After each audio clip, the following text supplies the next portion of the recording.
بسم اللہ الرحمن الرحیم۔ السلام علیکم ورحمۃ اللہ وبرکاتہ۔ اسٹوڈینٹس، آج ہم سبق نمبر 7 کھڑی زبر کھڑی زیر الٹا پیش کے بارے میں پڑھیں گے۔ گزشتہ سبق نمبر 4 میں ہم نے زبر زیر پیش کے بارے میں پڑھا تھا کہ زبر زیر پیش کو لمبا کر کے نہیں پڑھیں گے، لیکن اس سبق میں ہم کھڑی زبر کھڑی زیر الٹا پیش کو لمبا کر کے پڑھیں گے۔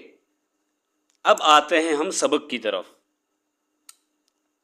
با کھڑی زبر با، یا کھڑی زبر یا، را کھڑی زبر را، میم کھڑی زبر ما، لام کھڑی زبر لا، واو کھڑی زبر وا، نون کھڑی زبر نا، حمزہ کھڑی زبر آ، ہا کھڑی زبر ہا، عین کھڑی زبر عا، حا کھڑی زبر حا، غین کھڑی زبر غا، خا کھڑی زبر خا، تا کھڑی زبر تا، ثا کھڑی زبر ثا، جیم کھڑی زبر جا، دال کھڑی زبر دا،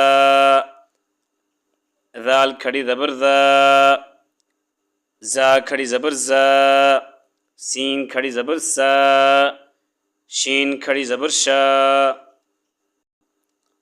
صاد کھڑی زبر صا، ضاد کھڑی زبر ضا، طا کھڑی زبر طا، ظا کھڑی زبر ظا، فا کھڑی زبر فا، قاف کھڑی زبر قاف، کاف کھڑی زبر کاف، حمزہ کھڑی زیر ای، ہا کھڑی زیر ہی، واو الٹا پیش وو، ہا الٹا پیش ہو، حمزہ الٹا پیش او۔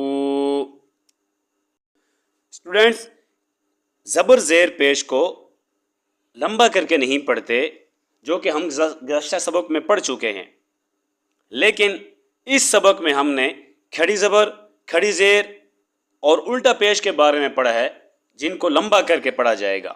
یہ تھا ہمارا آج کا سبق۔ اب تک کے لیے اتنا ہی۔ اللہ حافظ۔